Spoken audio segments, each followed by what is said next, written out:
Hola a todas y a todos. Vamos a ver en la sesión de hoy algunas características relativas a las políticas aeroportuarias y en concreto a la asignación de slots.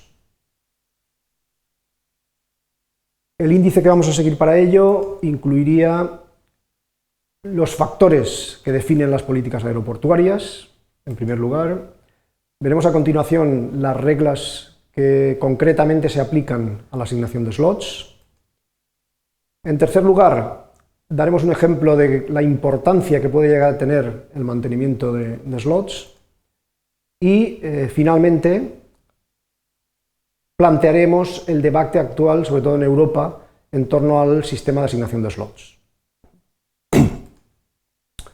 Bien, las políticas aeroportuarias de alguna manera están enmarcadas en los procesos que ocurren en el transporte aéreo. Por un lado, se respeta de manera significativa lo que se conoce como los derechos adquiridos de las aerolíneas. Es decir, que si se ha asignado un slot a una aerolínea, de alguna manera esa aerolínea tiene el derecho a seguir usándolo. Luego veremos en qué condiciones. Y esto es aplicable no solo a slots, sino a terminales, a infraestructuras aeroportuarias, etc. En segundo lugar, están los intereses de los gobiernos, que en un momento dado pueden ser más partidarios o menos de la liberalización, por ejemplo, de estos servicios.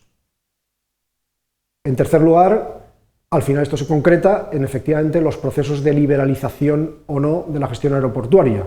Y aquí podemos recordar que hay una diferencia significativa entre unos países y otros en cuanto a esta liberalización o incluso a la privatización, que hace que determinados aeropuertos en determinados países estén totalmente privatizados y liberalizados y, sin embargo, en otros como el nuestro, pues todavía estemos en ese proceso de privatización-liberalización.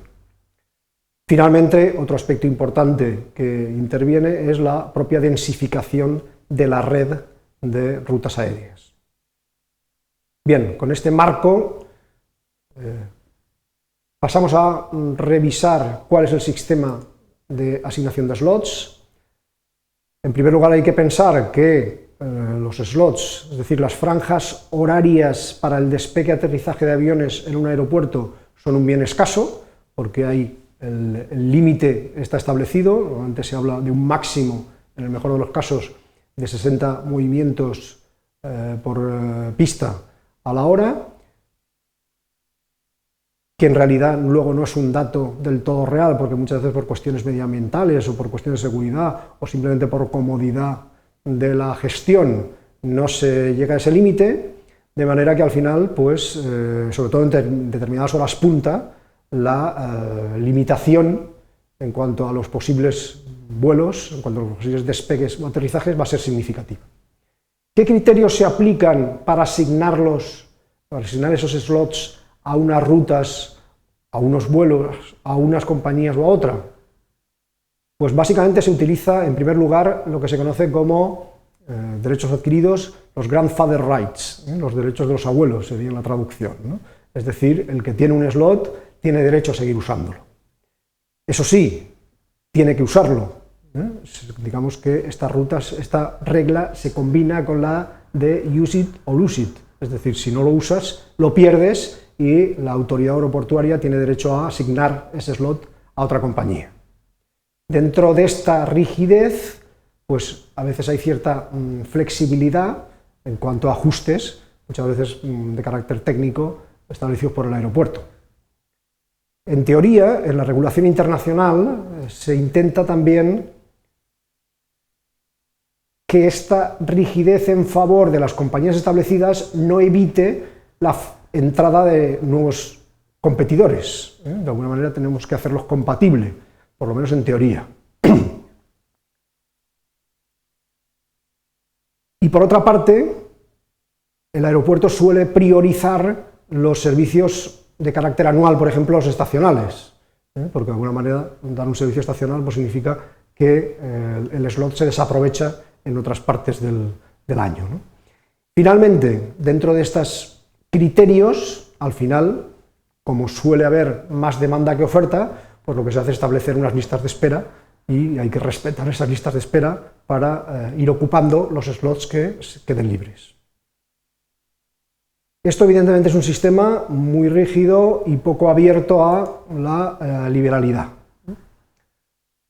En cualquier caso, la importancia del mantenimiento de slots es significativa y lo podemos de alguna manera hacernos conscientes de ellos en esta noticia que publicaba Hosteltour en 2008, donde decía que British había volado con aviones vacíos.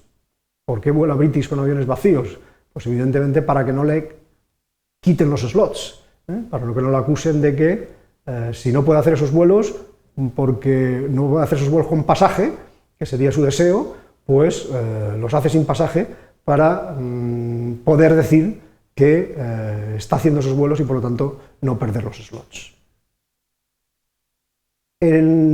Podemos, para plantear el debate actual en torno a la asignación de slots, evidentemente hay medidas que impiden la liberalización, pero también hay presiones que apuestan por ella, pues podemos ver un poco la referencia norteamericana. En Estados Unidos, donde sí que está liberalizado el mercado, pues se mueve una cantidad significativa de dinero en torno a la compraventa de slots.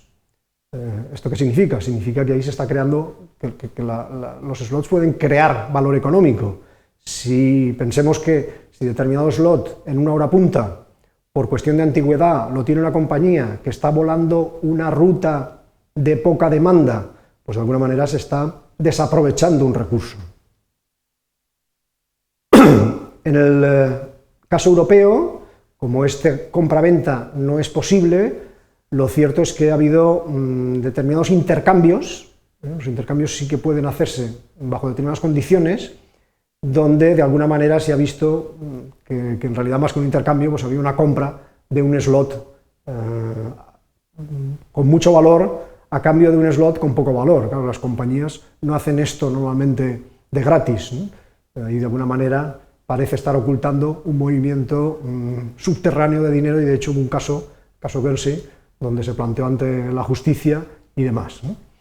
Bueno, la situación evidentemente lo que apunta es a que quizá haya que superar esta fase un poco de heredada e ir hacia un modelo probablemente más liberal y más que facilite los intercambios en busca de la creación de mayor valor económico.